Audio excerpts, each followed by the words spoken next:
gold mining dhano dhi yes to giyudo ka ng'ato wacho ni an gi pesa mago ni kanyo, lakini nyaka ibed ni ise scheme idwaro ang'o bang'e, isevo pesa ni moro wacho na yawa anda moro bang'e kado no ber kama maka gi kiny an gi ploda moro manyiso ni ng'ato chieng' wacho ni ng'ane ne gold miner ka an kosani to ne sana bed next gold miner manyiso ni aloso gige na moko geche na moko ringe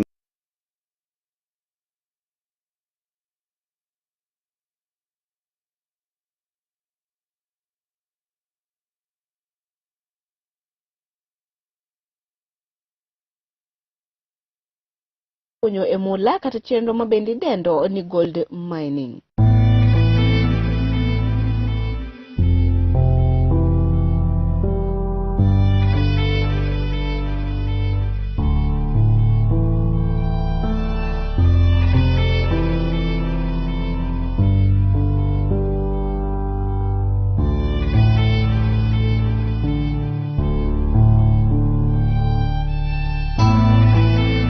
I am a gold miner, small scale miner. Tangi challenges be manene to be angi if benefits manene nke sirikandwa masani oko prefer gimiluongo ni gold miner to gima ng'eyo maber ni golino to konya moyo kata ng'ama tiyo e sirikal. E kinde mathoth oganda mawuok e kuonde mag kunyo mula osetiyo kuom higni, dweche kod ndalo mathoth, to kata kamano to dhiere ema neno kuonde duto. An iluonga Wali Otieno, atiyo tich mar gold ei Masara, to gold ni osetera mabor. Asetiyo kode mang'eny kuom higni karibu 15 nyaka chake. Gedo tasechako gedo lakini pok atieko tagedo. To gari to pod ok anyal ng'iewo, pod adwaro mondo mi alos gik moko manyalo konya molo gari. Ka chieng' moro gik mbele kono to en ang'iewo gari, lakini sani to ok ane ka anyalo ng'iewo gari nikech pod aneno ka gik madwaro pod nitiere mopogore gi gari.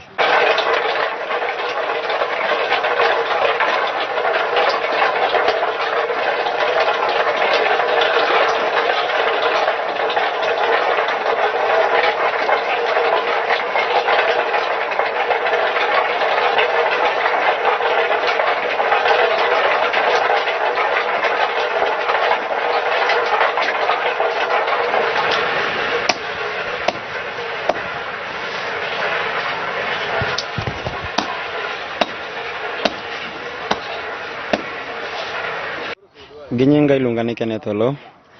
Te gold ka nachako gold 2010 mano kana tiko school, natiko form 4. To gi gold ni nachake, to nokachake nang'o. Nachake kaluwore ni school fee notama by that time. To koro kana donje gold, nayudo ka samoro anyalo yudo pesa moro. To kana ng'i mos ni school fee kana tiyo godo dhi kawo some other time. Gold anyalo yudo pesa moro to engage in some other businesses manyalo loko, anyalo skuma life mara kamano. Yong'eny kata nosetho ni gidala ani wuoyi maduong'.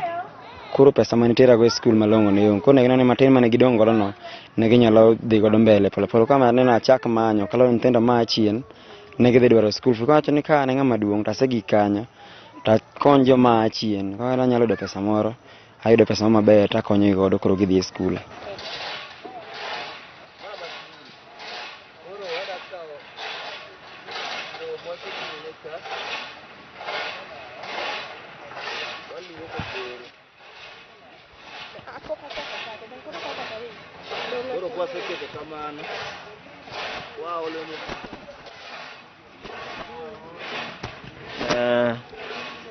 Ma koro waolone pi wachako luoke.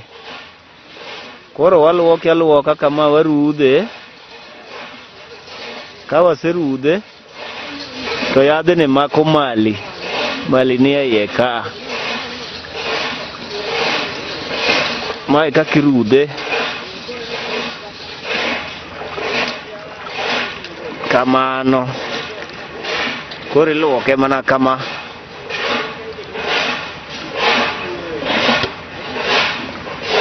Koro koseluoke tigolo mali iye ka.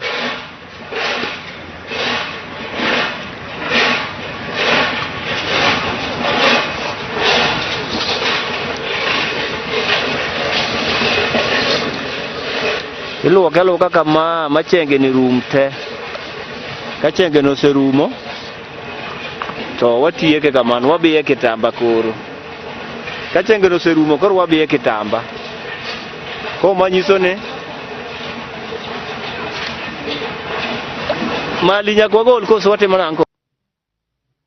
Ngero moro yango ni what a man can do, a woman can do better. Mama Lilian Atieno en achiel kuom mine ma bende tiyo matek mar loso mula. Anya Kisumu ka judo, achi Sonaka. Koro wan Masaraka. Watiyo tich mar gold.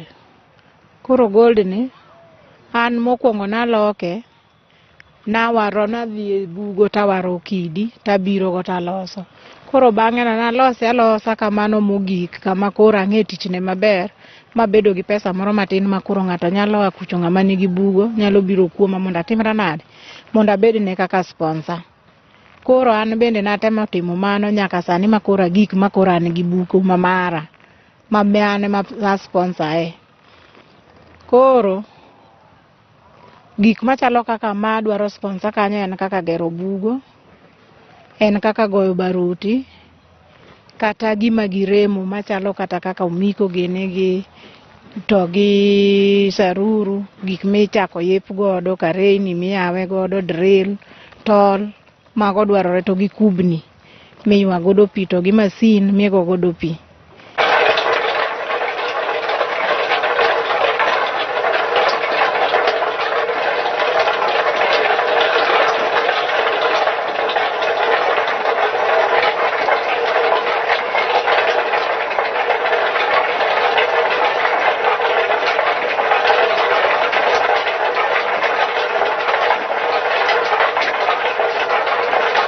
Tiyo marach kod omenda kata koso ng'eyo mar tiyo kod omenda kaka rowere e kinde ma bende iloso omenda en achiel kuom midhierni kata chiedh nade ma osebedo kendo miyo dhier malich neno e gwenge mag kunyo kata ka omenda ema giloso kanyo.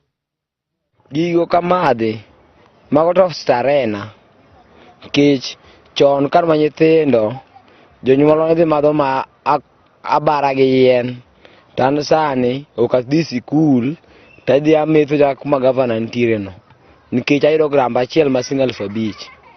To ipani iseneno oganda di ma bende kunyo mola kata nochako kunyo mola, to gie sani gina kaka ne gichake noero? Aseneno joma ng'eny, lakini mano kana lore kana chako gi weche mag skimming power. Ere kaka skim yawak wanyalo tiyo kod, lakini en gima e bobur, gima piny mar bugo pile pile, ng'among'e gik moae onge gi gimo kane kanyo onge. Mono ka ng'ato wako to dhi madho kode kong'o, ng'ato wako to chimo kode weche manono. Kolure kaka skim kode. Ka ng'ato skim kode ne kong'o, sawa odhiga kamano. Ng'ato ko skim kode odhi ng'iyo go dhogene moko, yudo ka mare dhi successful. Koro ka ng'ato ni godo, to yudo ka gigene ka onge gimotimo godo malong'o nikech ok skim. To yudo ka samora na skim tayudo matin, to matin naloso go maduong' sana. Ko en ma just skimming power. Kiskim kode obiro, lakini kaka lore ka skim ne. Kise skim ti loso kode gimoro maber. Asegedo kode, aseng'iewo kode machine mar crusher matiyogo kode, kendo asepuonjo kode nyithindo.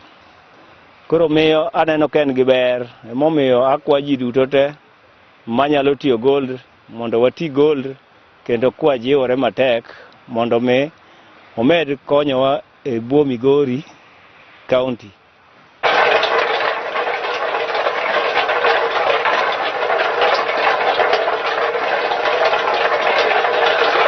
Nok mar gige tije malong'o e kuonde kata kinde eko ma itiyo e chenro go eko mag kunyo mula osebedo ohinga malach ne jokunye mula. Kantiere site mokwongo, ber maneno en ni anyalo yudo pesana, anyalo timo go gigena kamano. Then rach maneno gidhuro. Mokwongo ka ne ibugo, iyudo ka seche moko pi bedo mang'eny, to pigni affect e yore mang'eny. Nitie kaka okelo tuoche moko, nikech hawas nyabedo e bugo chakre sa 9 otieno nyaka ang' sa 2 otieno. Iyudo ka pigi chando dhi affect in some other ways, tuoche moko nitie mokelo kaka bileza gini kamano. Then bende ka ne ibugo ka chande wabedo affected gi challenges machalo kaka waonge helmet. Onego bed kaka sani ka arwako torch taonge helmet. Dan gi helmet takete wi, aketo torch e wi, manyiso ni ka kidi moro amalo, nikech an e bwo rogo. Ka kidi moro amalo nyalo go wi helmet to nyalo konya. mano nitie kanyo. Then gambut iyudo ka samoro jowa moko iyudo kaka kora sani arwako gini kane kaonge gambut. Kane gambut onyalo konya nikech kidi moro nyalo ng'ado tienda, to koro kaonge gambut iyudo ka kidi kolwar ong'ado tiende e yo mayom. Mano ineno ka samoro ka wan gi gambut wate wan gi konyruok kata gloves moko at least nyalo konyowa.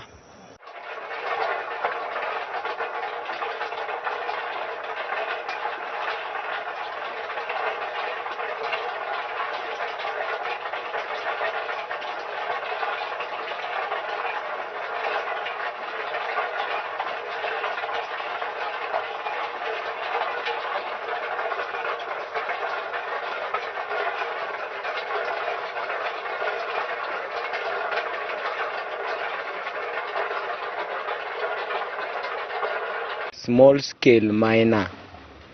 An gi challenges be manene iye. To be an gi benefits manene iye. Nikech sirikandwa masani ok prefer gimiluongo ni gold miner. To kare en ang'o ma inyalo kwayo sirikal manyien ma bende biro tok yiero maduong' mabiro timore teko 9 dwe mar 8 higani? An gima nyalo dwaro mana konye manyalo dwaro kaka ginyalo konyowa e bugo kanyo, nikech bugo nigi weche mang'eny. Bugo kopo ni pi opong' kaka inyalo go pi, samoro inyalo yudo masin matin monyo ayudi ka in gi masin matin, to masindno samoro inyalo dwar maduong'. Koro maduong'no samoro nyalo bedo ni aonge godo, koro kaka nyalo konyora onge, mana gima nyalo dwaro kuome. Aya, machielo nitiere seche mogik nwa rongo ne samoro compressor onge, to kopo ni yudo compressor mamari to nyalo miyi yot mar rongo mapiyo sama idwaro. Erokamano ahinya. Gima wakwayo telo mabiro tok dwe mar 8 en ni bei mar gold oningo gimednwa, kendo gold ni oningo girit ngimawa nikech wan watiyo atiya to nitie jomoko ma tiyo to onge gime kata gima ginyalo yudo ma sirikal nyalo konyogigo, lakini sirikal oningo konywa. Sana gima oningo ikonywago en mana ni mondo mula omed bei, nikech sani en Sh500 kuom gram, wagombo ga nobed 1,000 kopo ni Kenya obedo Kenya maber. To ei manifesto mag migosi Raila Odinga, to in kaka jakunyo mula, in ere kama ne omulo mabende nyalo konyi kapo ni gikawo telo kochopo yiero nero mabiro? Ata ne ni kokawo telo dhi konya nikech gik mowacho samoro nyalo bedo maber, kaluwore ni kol mednwa bei wanyalo neno maber.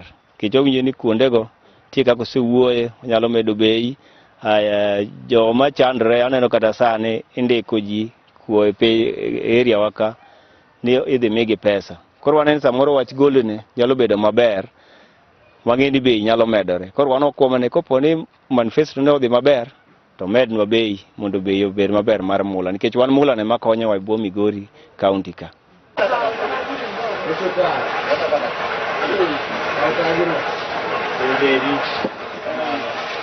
Sirikal osetemo that much kadang' achake. Sirikal osetemo that much ka gi fight, nikech mokwongo iyudo ka gitemo wuotho, ioro ga polise, chiefe ma area chiefs, itemo wuoth kodgi e gweng' mondo mi at least ging'i ane ni nyithindo mage matiyo. Ka oyud nyathi ma pod ni underage, manyiso ni below 18 and above, imako gi ga to gibedo detained e cell. Gibedo detained nikech ok dwari ka pod gitindo, maybe gicha nyalo go ginyalo hinyogi, gik machalo kamago. Koro item golgi ka chande. Mano ng'e sirikal osebedo ka temo konyowa. Then be gik machalo ka gisane gi install gik machalo ka security lights. Iyudo ka nitie lights moko modhi nyaka but bugni, koro mana okete i buga tikech machapi. Iketo lights moko nitie machiegni kuondego eko, koro at least kech watiyo nyaka gotieno, iyudo ka wanyalo tiyo godo. To bende dagomb mar ni sirikal kata ng'ama okawo telo manyien ka sani konyalo konyowa, at least ka ginyalo provide kata kapa bugo ginyalo miyo ji some helmets moko inyalo kel, protective clothes moko manyalo rwako inyalo kel, to gi gumboots moko manyalo rwako nyalo konyowa sana, nikech adier gini kikete wi kama mang'eny gi blada no, kuom kata helmet orido wich to kelo some other problems. Ka ng'adhi wuodhe wiye ka ngi gotieno, iyudo ka winjo samoro wi koro in gi malaria, gik machalo kamago. Kodwa mara kwayo ka sirikal nyalo konyowa gi mago. To gi some other machines monyalo tiyo godo ka mzungu ne tiyo chon. Wan sani watime manually, adonjo e bugo, achako kunyo one by one. Mzungu ne pime, to ng'eni mae kuma nitiere gini mang'eny. To an adhi adhena chake kuma nitie matin ni, manyaka chinga gi kuma chinga yude koch. To mzungu ne dhi direct, to gol direct gi other machines. Koro ka at least nyalo some machines mwanyalo tiyo godo, nyalo konyo, wanyalo miyo life marwa, wanyalo bedo gi long life span ineno. Manyiso ka iyudo ka adhi donjo iye kacha to mzungu nok donjo iye kacha direct. Maneno ka ok nok iyudo ka gine tho mang'eny nok bedi. To gi sani adonjo ka gini ang' odiyo jomoko nego. Kamano.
Nyakona mage juanga maendi bende e pigno ego mabende iluoko godo mula makata kitego eko mabende okuny kowuok e bugo mantiere e chuny bugo mager mabende jogo eko mabende kunyo mula donje e kitego eko mabende gimanyo mula no ero mondo gimanye ka gibiro to giluoke kae ni koka gitimo ne chenro mabende opogore eka gilos mula no ero. An penjo na maduong' odiochieng' ma kawuono ne ni ere kaka jokunyo mula gi gikunyo mula higni kod ndalo, kinde kalo, higni kalo, dweche bende kalo, to pok gichalo jogo eko mabende nitiere kod mula e kaunti gi ma Migori kaidi. Ne Lolwe TV, Elizabeth Otieno kowuok e kaunti ma Migori.